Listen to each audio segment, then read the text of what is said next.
부활주의를 맞이해서 사회 거리두기 때문에 모여서 예배드리지 못하다가 오늘 처음으로 다시금 성도가 교제하며 예배를 드립니다. 예배드릴 좀 답답하시겠지만 마스크는 떼시고 예배를 드리시고 거리를 좀 유지하시면서 이렇게 예배를 드리시면 되겠습니다. 주보를 받으셨겠지만 예배 순서가 조금 몇 가지 추려져 있는 것이 있습니다. 참고하시면서 함께 예배를 드리시면 되겠습니다. 우리 주기찬송 167장 부활주일에 우리의 신앙을 고백하며 167장 찬송 드리겠습니다.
기립하시겠습니다.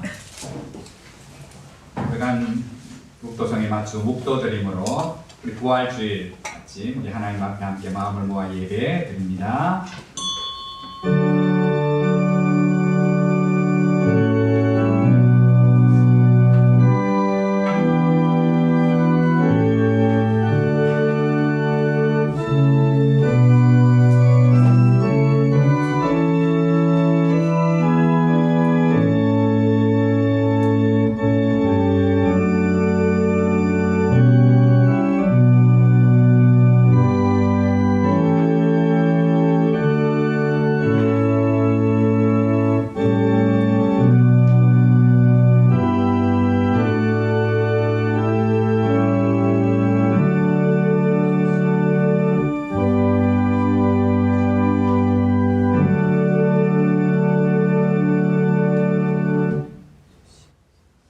그들이 새 노래를 불러 이르되 일찍이 죽임을 당하사 각 족속과 방언과 백성과 나라 가운데에서 사람들을 피로 사서 하나님께 드리시고 그들로 우리 하나님 앞에서 나라와 제사장을 삼으셨으니 그들이 땅에서 왕 노릇하리로다. 죽임을 당하신 어린 양은 능력과 부와 지혜와 힘과 존귀와 영광과 찬송을 받으시기에 합당하시도다. 아멘.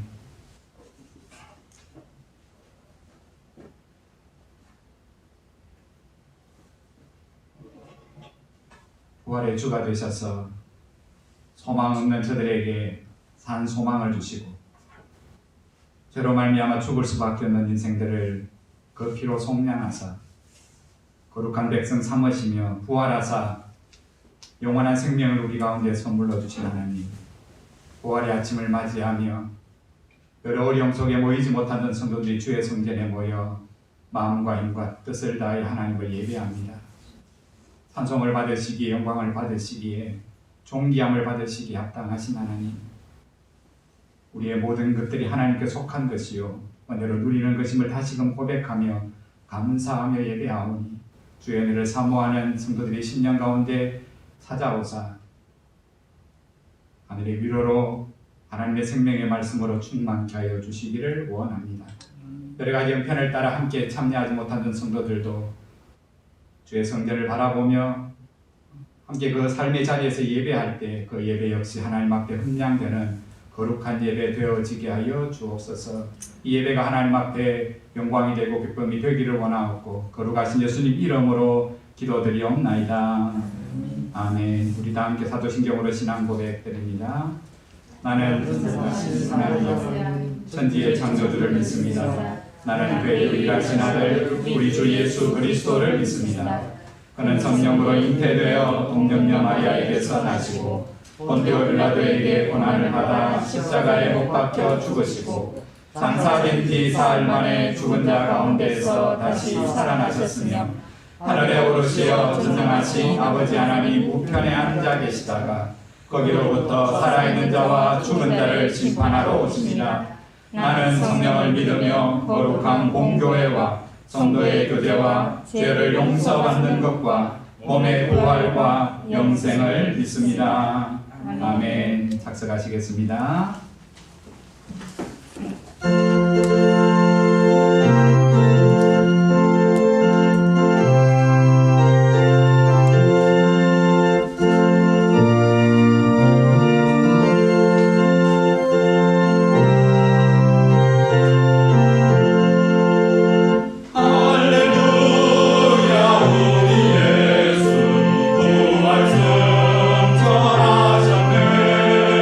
세상 사람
만드시고 오늘날도 여전히 하나님의 뜻에 따라 다스리시는 전능하신 하나님을 경외하며 찬양합니다. 코로나 바이러스 사태로 여러 가지 힘들고 아프고 슬픈 일도 있었지만 뒤돌아보니 어려운 가운데서도 우리를 지켜주신 하나님께 감사를 드립니다. 확진 판정을 받았음에도 불구하고 무증상자들이 속출하는 것처럼 우리는 죄를 뒤집어쓰고 하나님과의 거리가 멀어져 있음에도 깨닫지 못하고 분주하고 바쁘게만 살아왔던 우리들이지만 독생자 예수 그리스도를 이 땅에 보내시오 십자가에 내어주시기까지 사랑해 주신 하나님의 크신 사랑에 감사를 드립니다. 우리가 받았어야 할 멸시와 조롱과 핍박 대신에 받으시고 우리가 졌어야 할 십자가를 대신 지신 예수 그리스도로 인하여 우리가 생명의 길로 나아갈 수 있는 길을 열어주신 하나님의 크신 사랑에 감사를 드립니다. 그동안 가정에서 사회에서 누렸던 일상의 소소한 일들로부터 큰 일에 이르기까지 하나님께서 허락하지 아니하시면 누릴 수 없었음에도 감사치 못했던 것을 회개합니다. 이번 코로나 바이러스 사태를 바라보면서 전 세계에서 하나님을 대적했던 나라와 권력들, 물질 만능주의에 빠져서 하나님을 모른다고 하나님이 없다 하고 여호와 앞에서 교만하게 말하고 행했던 나라와 지도자들을 엄히 심판하시는 두렵고도 무서운 하나님 앞에 우리도 자유로우셨음을 고백하며 회개합니다. 여전히 확산 중에 있는 코로나 바이러스를 전능하신 하나님의 손에 의하여 거두어 주시고 열악한 환경 속에 처해 있는 이들과 해외 나가 복음을 전하는 선교사님들이 겪는 고통을 외면하지 마시고 긍휼을 베풀어 주옵소서. 바이러스와의 전쟁에서 고통 속에서 힘겹게 싸우고 있는 정부와 의료진과 환자들에게 힘과 용기를 주시고 과학자들과 의료진들에게 지혜를 주사 속히 빠른 시일 내에 백신과 치료제가 개발되어 이 사태가 속히 종식될 수 있도록 하나님 도와주시기를 바랍니다. 주님, 우리 대한민국 위해서 기도합니다. 이번 일을 지나면서 자유민주주의의 소중한 가치가 얼마나 소중한지 다시 한번 깨닫습니다. 이웃 사회주의 국가에서 보듯이 주 앞에 나와 자유롭게 예배 드릴 수 있는 권리가 제한당하는 일이 없도록 이 나라를 지켜주시옵소서. 이 나라는 하나님의 뜻에 따라 다스려지는 나라가 되게 하여 주시고 이번 4.15 총선에서도 하나님의 마음에 합한 자를 세워주셔서 이들이 정말 나라와 민족을 위하여 일하고 정의롭고 공정한 사회를 만들어갈 수 있는 깨끗한 양심과 지혜를 허락하여 주시기를 바랍니다. 미혹의 영이 득세하는 말세에는 교회가 교회의 사명을 제대로 감당하지 못하는 동안에 이단은 얼마나 조직적이고 죽기를 각오한 중심성으로 세를 확장시켜 왔으니 이번 코로나 사태를 통해서 만천하에 드러났습니다. 하나님, 우리의 차지도 더럽지도 않는 믿음을 회개합니다. 이단에게 미혹되지 않게 하시고 미혹된 전파들이 회개하고 돌이켜 돌아올 수 있도록 하나님 도와주시고 이 땅에 이단들이 발붙이지 못하도록 진리의 영이 역사하여 주시기를 바랍니다. 하나님, 건국일에 처음으로 주의 전에서 함께 모여서 예배드리지 못하는 상황이 우리 눈앞에 펼쳐져 있고 우리 생활에서도 많은 변화가 벌어지고 있습니다. 우리 모두가 종말을 언제 맞이할지 알지 못하지만 사회 거리두기를 만큼 주님과의 거리가 자연스럽게 멀어지지 않도록 깨어있게 하여 주시옵소서. 이번 고난주간 묵상한 말씀처럼 말씀과 제대로 깨어있지 못했던 제자들이 멸시와 고난을 당하신 주님과의 거리를 멀찍이 두고 떨어져 따라가다가 붙잡히자 벌거벗은 채로 도망하고 너도 그 도당이라고 할 때에 저주하며 맹세하기까지 모른다고 부인하며 살아갔던 게 바로 우리 인생들입니다. 이 말세의 말씀과 기도로 깨어있어 날마다 승리한 삶을 살게 하여 주시기를 바랍니다. 하나님, 특별히 부활절을 맞이하여 예전처럼 우리 사랑하는 성도들이 함께 모여 감사 예배를 드리지는 못하지만 각자의 처한 처소에서 비록 낯설고 이렇게 초라한 모습으로 부활절 예배를 드립니다만 이 시간 우리 사랑하는 성도들에게 하나님께서 은혜를 부어주시고 어디서든지 마음과 뜻과 정성을 다하여 예배드리게 하시며 찬양과 기도와 말씀과 귀한 예물을 드리오니 우리의 예배를 기쁘게 받아주시기를 바랍니다.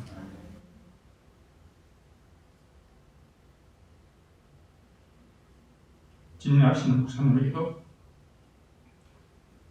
성령의 충만함을 하시고 귀한 말씀을 능력 있게 선포할 수 있도록 영육간의 강건함을 더하여 주시기를 바랍니다. 이 마지막 시대에 여호와의 소리를 하여 귀하게 쓰임받는 목사님이 되게 하여 주시옵소서. 감사드렸고 우리를 구원하신 예수 그리스도의 이름으로 기도드립니다.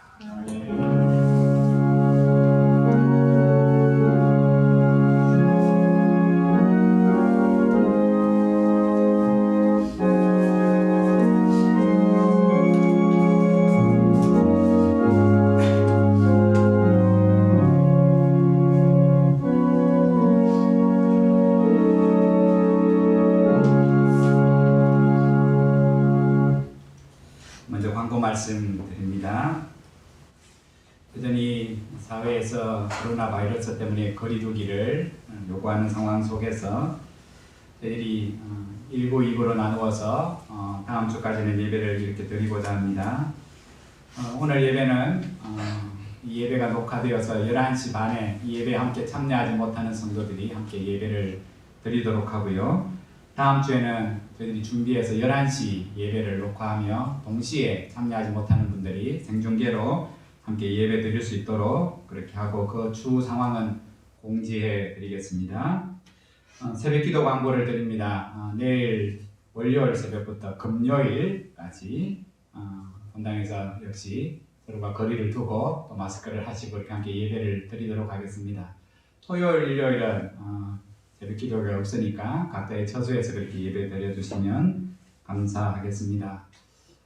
함께 모여서 예배를 드리지 못한 지가 오래되었기 때문에 오늘 역시도 함께 참여하지 못하시는 분들 위해서 헌금은 이미 공지되어 있는 교회 계좌 온라인으로 그렇게 헌금 함께 하셔서 또 교회가 해가는 일들에 지장이 되지 않도록 함께 힘써 주시면 감사하겠습니다. 1부, 2부 봉사위원이 조금 바뀌어서 그렇게 공지되어지고 있습니다. 다음 주 예배 참석자들을 확인한 이후에 미리 헌금 이용과 또 안내하시는 분들은 개별적으로 연락을 드리겠습니다. 오셔서 조금 일찍 오셔서 섬겨 주시면 감사하겠습니다. 함께 얼굴을 대면하여 교제하며 예배하지 못하는 성도들 서로의 안부들을 물어가시며 함께 성도 안에서 아름다운 교제함과 교통함이 늘 풍성한 그런 할멈교회 성도 되시기를 축복합니다. 하나님 말씀 보겠습니다. 요한복음 20장 19절에서 23절 말씀 신약성경 182면의 말씀을 제가 대신 봉독하겠습니다.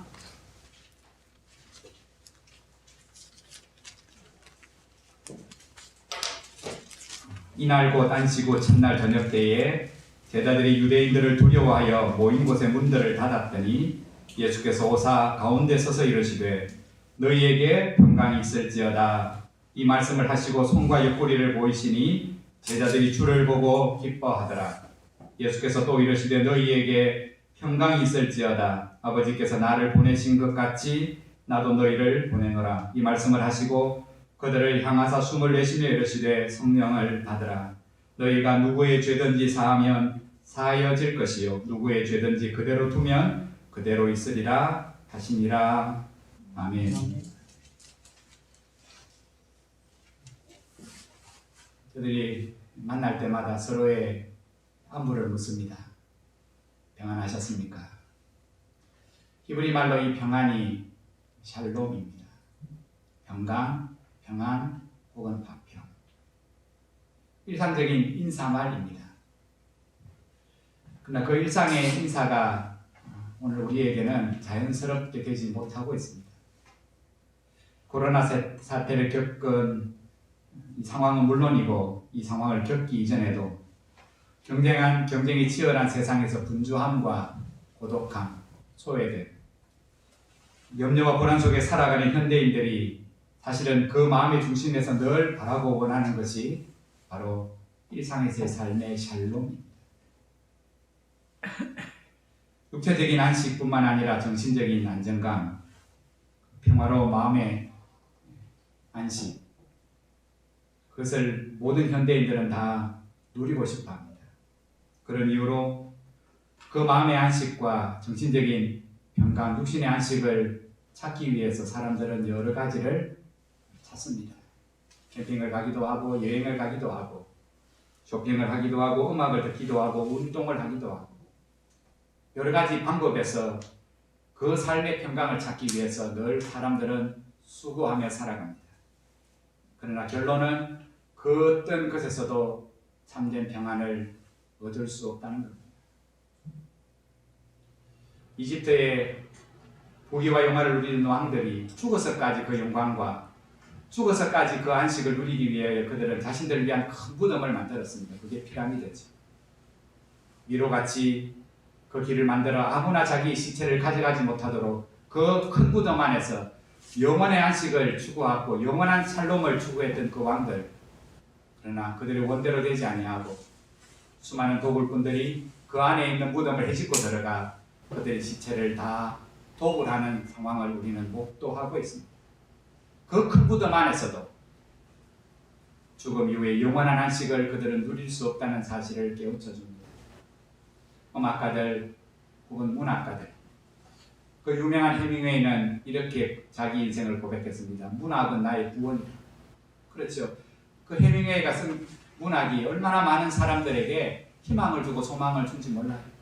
삶의 영감을 줬는지 모릅니다. 그러나 문학이 나의 구원이라고 말했던 그 해밍웨이가 결국 자살로 인생을 마치지. 그 문학이 그에게 영원한 평강을 주지 못한다는 이 사실을 솔로몬이 전도서를 통하여 우리에게 가르쳐 주잖아요. 이 세상의 그 무엇 내가 다 누려보고 거기서 안식을 찾아봤지만 결론은 뭡니까? 헛되고 헛되니 모든 것이 헛되도다. 그 어떤 것에서도, 물질 안에서도, 세상이 주는 그 기쁨 안에서도 참된 안식은 없다는 겁니다.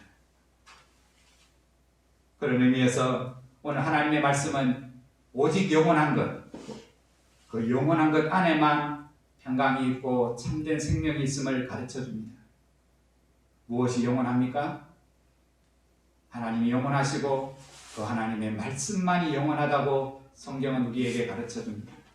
요한복음 14장 27절에 예수님이 십자가를 지시기 전 제자들에게 자신이 고난받아 죽을 것을 말씀하셨을 때 제자들은 불안했어요. 그때 그 불안해하던 제자들을 향하여 주님이 이렇게 말씀하셨습니다. 평안을 너희에게 끼치노니 곧 나의 평안을 너희에게 주노라. 내가 너희에게 주는 것은 세상이 주는 것과 같지 아니하나니 너희는 마음에 근심하지도 말고 두려워하지도 말라. 사랑하는 성도 여러분, 죄의 권세, 그 누구도 이길 수 없는 사망의 권세를 이기시고 부활하신 주님이 오늘 또 피할 수 없는 염려와 두려움 속에 살아가는 우리를 찾아오사 변함없이 주시려는 은혜와 복, 그것은 우리로 하여금 모든 근심과 두려움에서 자유하게 하는 곧 평안인 겁니다. 그 평안을 우리에게 주시면서 주시는 사명은 그 평안의 복음을, 그 평안을 알지 못하는, 그 평안이 어디에서부터 오는지를 알지 못하는 세상에 그 화평의 복음을 전하라는 것이 부활을 경험한 제자들에게 주신 사명이요, 부활주의를 지키는 우리들에게 역시 주시는 주님의 사명입니다. 참된 평안, 그것은 곧 예수 그리스도 자신인 겁니다. 오늘 본문의 말씀, 안식일 전날인 금요일에 십자가에 못 박혀 돌아가셨고 그로부터 사흘째 되던 안식일 그 첫날, 곧 지금으로 말하면 주일 새벽에 주님은 부활하셨습니다. 오늘 읽은 말씀 앞에 보면 막달라 마리아를 비롯해서 몇 명의 여인들이 그 주일 새벽에 예수님의 시체에 향품을 바르기 위하여 무덤을 찾았다가 부활하신 주님을 만납니다. 그래서 뜻밖의 막달라 마리아가 부활의 첫 증인이 됩니다. 그리고 나서 그 막달라 마리아와 그 여인들은 자신들이 만나는 사람마다 특히 제자들에게 내가 주를 보았습니다. 주님이 나와 당신에게 이렇게 말씀하셨습니다. 라며 부활의 복음을 분명하게 전했습니다. 그러나 오늘 본문을 보시면 그 부활의 복음을 들었던 제자들이 무엇을 하고 있는지를 오늘 19절 하반절은 우리에게 이렇게 보여줍니다. 19절 하반절을 보면 제자들이 유대인들을 두려워하여 모인 곳의 문들을 닫았더니, 여러분 드라마나 영화를 보시면 그 우범 지역에 사는 그 주택의 현관문에 보면 안에 안전장치가 5개, 6개 있는 거 보셨죠? 한 개로는 안심이 안 돼갖고 2개 잠그고 3개 잠그고 4개, 5개를 잠궈요. 불안하다는 겁니다. 도적과 강도가 마음대로 들어오지 못하도록 2겹, 3겹으로 안전장치를 하는 것처럼 오늘 제자들이 마가의 다락방에 모여서 오늘 그 문들이라는 문들은 다 겹겹이 잠그며 그 안에서 두려워 떨며 겁을 먹고 있음을 우리에게 보여줍니다. 분명히 막달라 마리아로부터 예수께서 부활하셨다는 말씀을 들었음에도 불구하고, 베드로는 직접 달려가서 빈 무덤을 봤음에도 불구하고, 그 부활을 목격한 여인들로부터 고향으로 내려가다가 부활하신 주님을 만나고 그 마음이 뜨거워져서 되돌아왔던 또 다른 제자들로부터 부활의 복음을 들었음에도 불구하고 제자들은 그 말들을 허탄한 말, 지어낸 말로 여기며 믿지 않았더라고 성경은 우리에게 가르쳐줍니다. 무엇이 그들로 하여금 겁나게 하고 두렵게 합니까? 그들의 심령 속에 주께서 약속하신 말씀이 없기 때문입니다. 부활을 목격한 여인들이 전하는 부활의 복음, 부활의 말씀이 그들 가운데 없기 때문인 겁니다. 그런 의미에서 지금 제자들이 겁을 먹고 걸어 잠근 것은 현관문일 뿐만 아니라 그들의 마음의 문을 꼭 걸어 잠그고 있고, 그 걸어 잠근 마음속에 들어있는 것은 두려움과 불안과 불신이 그 속에 가득 들어있다. 그런데 그런 제자들을 위해서 부활하신 주님이 가장 먼저 행하신 일이 뭔지를 똑같은 본문 19절 하반절은 이렇게 증거합니다. 예수께서 오사 가운데 서시고,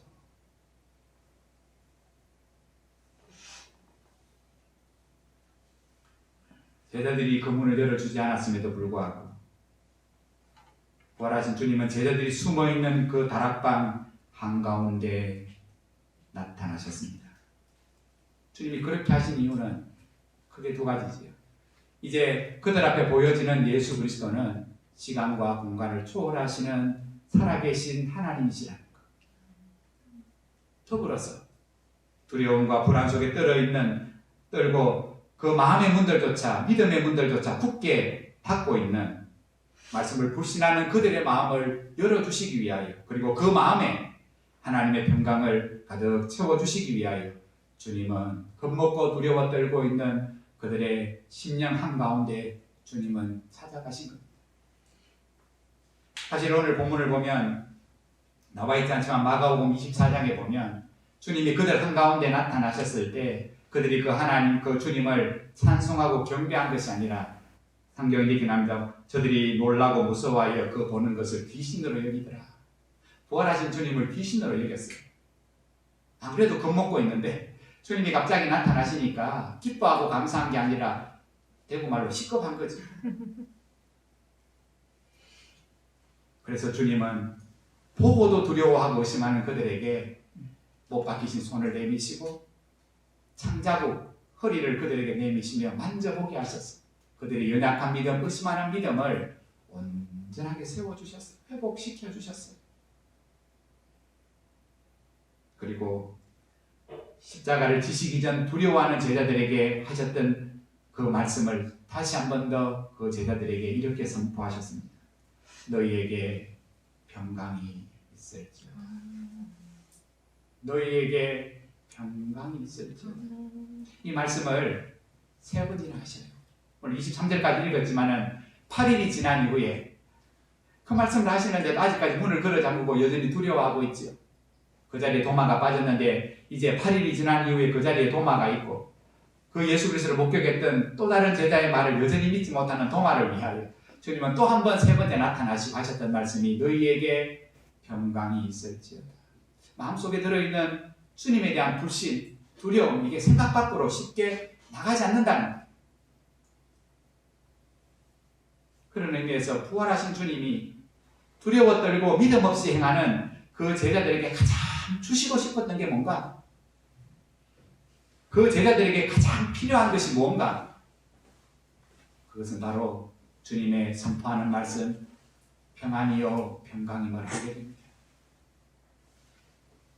사랑하는 주님께서 사랑하는 제자들이 두려움과 불안과 불신에서 벗어나고 그들의 심령 속에 주님이 주시는 참된 평안이 가득하기를 주님은 가장 원하셨다.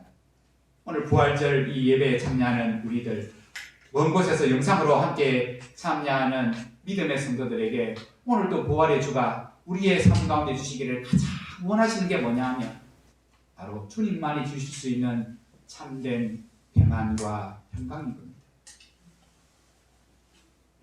왜냐하면 그 평강을 누리는 자만이 평강이 없는 세상에 평강의 복음을 전하는 주의 사명을 감당하는 종이 될 수 있기 때문입니다. 여러분, 전도하는 것 우리의 사명이고 교회의 본질이죠.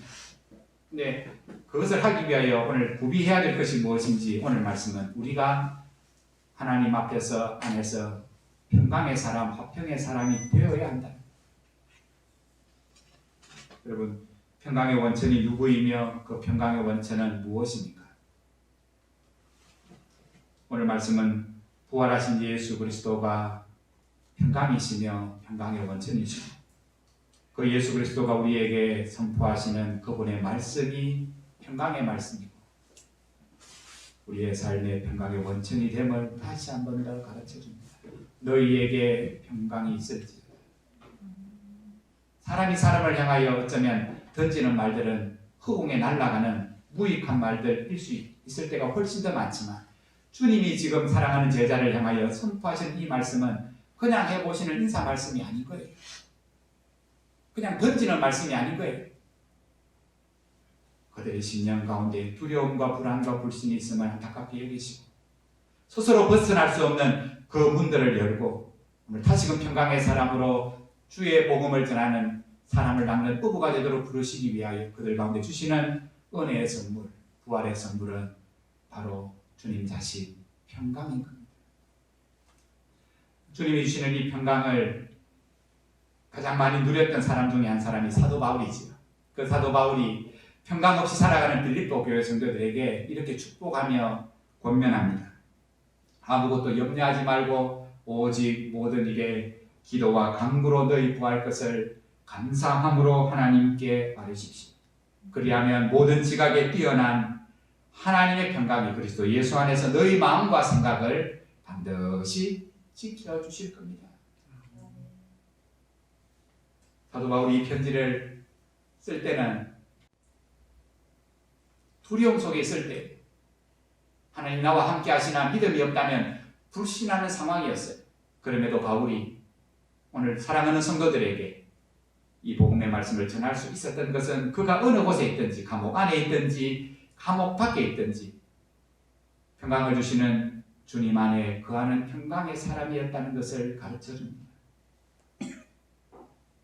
그 주님 앞에 자신의 삶을 기도함으로 늘 맡겨드리는 믿음의 사람이었음을 우리는 알게 됩니다.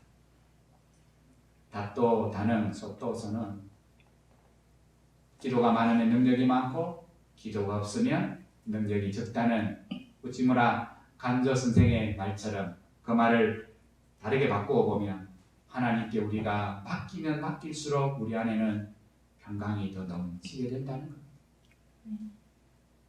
예전에 몇 차례 광고 드렸던 것처럼 서울에 제가 올라가서 호텔에 갈 때마다 옷을 걸어두기 위하여 옥상을 열어보면 그 안에 조그만한 금고가 있어요.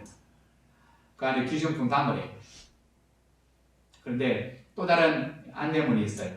거기에 넣기에도 오늘 염려가 되는 귀중한 귀중품이 있다면 그거 호텔 프런트에 맡겨요. 그럼 밑에 이렇게 나와요. 맡기지 않으면 책임 안 진다고. 그거 가지고 잠이 안 오거든. 우리한테 맡기라.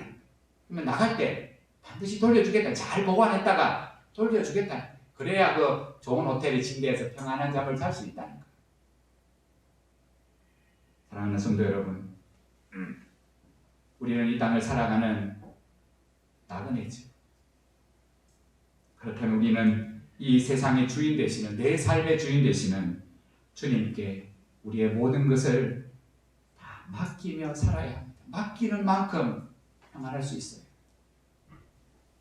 그 주님께 우리의 삶을, 우리의 문제를 맡긴다는 것은 주님이 우리의 생각하고 계획하는 것보다 더 선하게 우리의 인생을 반드시 책임져 주신다는 것. 어떤 상황 속에서든 그 주님을 믿고 그 말씀대로 우리가 살아간다는 것이 바로 우리의 삶을 주님께 의탁한다는 의미입니다. 그렇게 주님을 믿고 맡기는 자에게 주님이 오늘 또 주시는 은혜와 선물은 평강입니다. 너희에게 평강이 있을지어다. 말씀을 마치고자 합니다. 마가복음 4장에 보면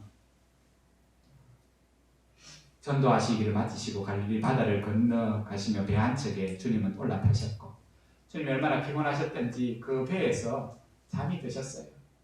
근데 그 밤에 그 예수님이 탄 배, 제자들이 탄 배가 큰 풍랑을 만나잖아요. 어부 출신들이 여러 있어서 그 풍랑을 헤쳐나가보고자 수고해봤지만 소용이 없고 와 죽겠다 하는 위험을 느꼈을 때 그들이 얼마나 다급하게 예수님을 깨우잖아요. 주님, 우리가 죽게 되었나이다. 그때 주님이 아무 일도 없다는 듯이 그 휘몰아치는 거친 파도와 바람을 향하여 딱 두 마디 하셨습니다. 잠잠하라, 고요하라. 잠잠하라, 고요하라. 그러자 바다가 바람이 그 말씀대로 되었다고 말해요. 그 사건 속에서 우리가 기억할 게 뭡니까? 주님과 함께하는 배도 풍랑을 만난다는 거예요. 어려움을 만난다는 겁니다. 고난을 만난다는 겁니다. 그러나 또 한 가지 기억해야 될 것은 우리가 그렇게 원하는 평강은 주님과 함께하며 폭풍 없는 바다에서 그 평강을 경험하게 되는 것이 아니라 그 안에 주님을 모시는 데서 그 주님께 우리의 삶을 의지하고 맡겨드리는 데서 그 폭풍 속에서 하나님만이 주실 수 있는 평강을 우리는 누릴 수 있게 된다는 겁니다. 부활의 아침, 주님은 부활을 의심하는 제자들을 여전히 찾아오셨습니다. 두려움에 떨어서 문을 꼭 끌어잠그고 부활의 소식이 귀에도 안 들리고 그 마음에 불신과 불안은 점점 커져갈 때 주님은 그 믿음 없는 제자들의 자리에 찾아오셨습니다. 그게 사랑이잖아요. 그 앞서도 모른다고 하고 부인하고 저주하고 도망가고 복음의 말씀을 전하는 증인들의 말도 귀담아 듣지 아니하며 살아가는 그 어리석기 거지없는 제자들, 그 제자들을 여전히 사랑하시는 주님이 그들 가운데 두려움 가운데 찾아가셨습니다. 그 사랑으로 제자들을 품으시고 그 품에 안긴 제자들은 비로소 주님 안에서 그 말씀 안에서 참된 평안을 경험합니다.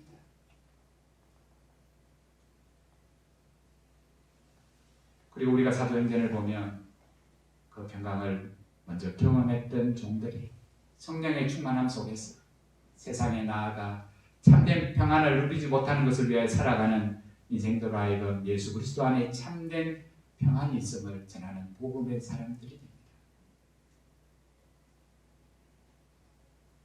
오늘 우리는 우리 힘으로 이겨낼 수 없는 어려움과 우리를 불안하게 하는 세상의 여러 일들 앞에 서 있습니다. 그 두려움들이 우리의 마음을 움츠려들게 할 때 우리가 해야 할 일들은 우리의 삶의 주가 되시고 평강을 주시는 하나님 앞에 그럴수록 더 가까이 나아가는 것. 그리고 하나님의 도우심을 간절하게 기도해야 합니다.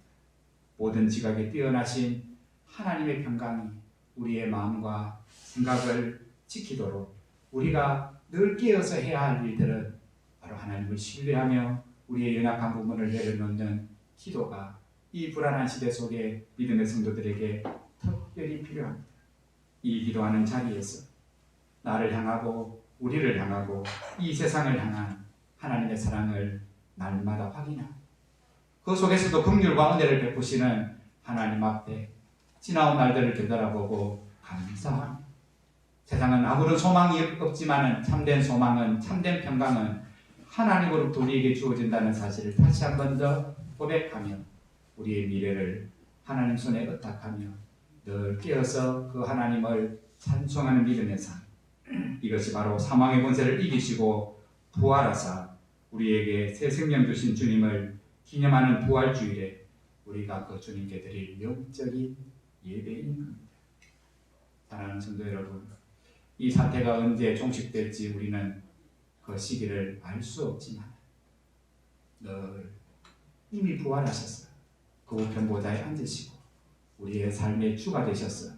우리의 삶을 다스리시며 인도해 가시고 보호하시며 오늘도 우리의 심령 깊은 곳에 주의 평강을 주시기를 원하시는 아버지의 사랑을 더 깊이 묵상하며 힘들고 어렵지만 믿음 안에 깨어 우리에게 주신 믿음 앞에 우리가 감사하고 그 사명에 충성하며 교회와 이 땅을 향하여 기도하시는 믿음의 성도 다 되시기를 주의 이름으로 축복합니다. 아멘. 기도하겠습니다. 하나님, 세상에 영원한 것이 아무것도 없음을 고백합니다. 하나님만이 영원하시고 그 말씀만이 영원하기에 그 말씀 위에 우리의 삶을 세우고 믿음의 뿌리를 내리며 흔들림 없이 온전하게 깨어 살아가기를 원합니다. 하나님, 우리를 두렵게 하는 일들, 불신앙하게 하는 일들이 얼마나 많은지 하나님, 그러나 그 가운데 겁을 먹고 움츠리며 살아가지 않게 하시고 이미 부활하셔서 우리와 함께 하시며 우리의 신령 가운데 삶 가운데 평강 주시기를 기뻐하시는 하나님이 우리의 하나님 되심을 고백하고 감사하며 예배하며 오늘 참된 평강을 알지 못하기 두려움 속에 살아가는 세상을 향하여 믿음의 성도와 교회가 평강의 사람, 평강의 원천이 되어지게 하셨어요. 오늘 또 그들도 평강의 주님 앞에 나와 우리가 누리는 생명, 평강을 누리는 이 땅이 되어지게 하여 주옵소서. 그렇게 역사하실 것을 믿사옵고 거룩하신 예수님 이름으로 기도드리옵나이다. 아멘. 그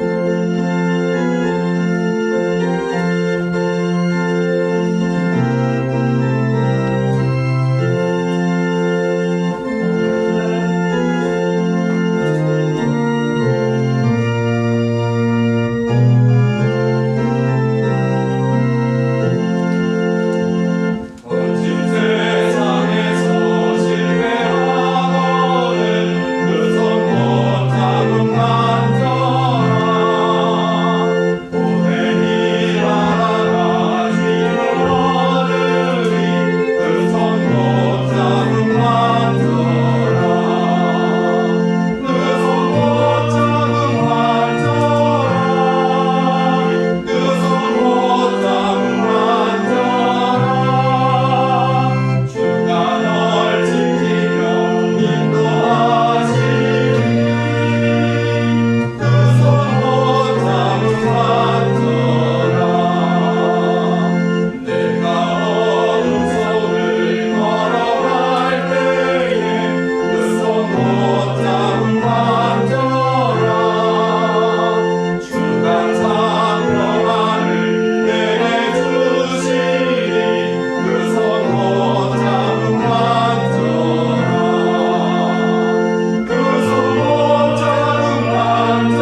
주시고 말할 수 없는 큰 은혜와 긍휼을 베풀어 주신 하나님 감사합니다.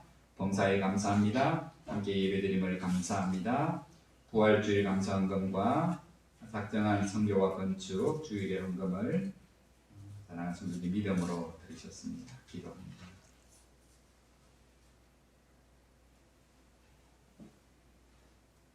하나님 감사합니다. 우리에게 금보다 귀한 믿음 주셔서 감사하고 건강 주셔서 감사하고 생업을 주셔서 감사하고 무엇보다 함께 부름받아 하나님의 뜻을 이루는 교회 주셔서 감사하고 그 무엇보다 귀한 복음을 전하는 귀한 사명을 저들에게 주심을 감사합니다. 스스로 회복될 수 없고 새로워질 수 없는 인생들을 위하여 부활의 첫 열매가 되사 그 생명을 우리 가운데 덧입혀 주시고 그 생명을 전하는 자들로 살아가게 하시는 주님, 그 은혜를 감사하고 감격한 성도들이 부활의 감사헌금으로 일상의 감사헌금으로 하나님 앞에 작정한 11조로 주일의 헌금으로 선교 헌금으로 건축 헌금으로 믿음으로 드립니다. 우리의 모든 것이 우리의 생명의 주권자 되신 하나님임을 인정하며 드리오니 주님 말씀대로 삶을 복되게 하시고 기업을 복되게 하시고 그 직장 행하는 모든 일들에 하늘의 복으로 채우시고 땅의 복으로 채우셨습니다. 우리의 모든 것이 주께로부터와 주께로 돌아감을 세상 속에도 전하며 나누며 살아가는 귀한 하늘문교회 성도가 되어지게 하여 주옵소서. 한 주간의 삶도 주님 손에 얻어가며 살아갑니다. 눈동자와 지치게 해주시겠다고 생명사기로 감싸 주시겠다고 약속하셨으니 오늘도 그 은혜를 바라며 기도하고 예배하고 돌아가는 사랑하는 성도들의 삶 속에 이 한 주간도 함께하여 주옵소서. 지금은 우리 주 예수 그리스도의 크신 은혜와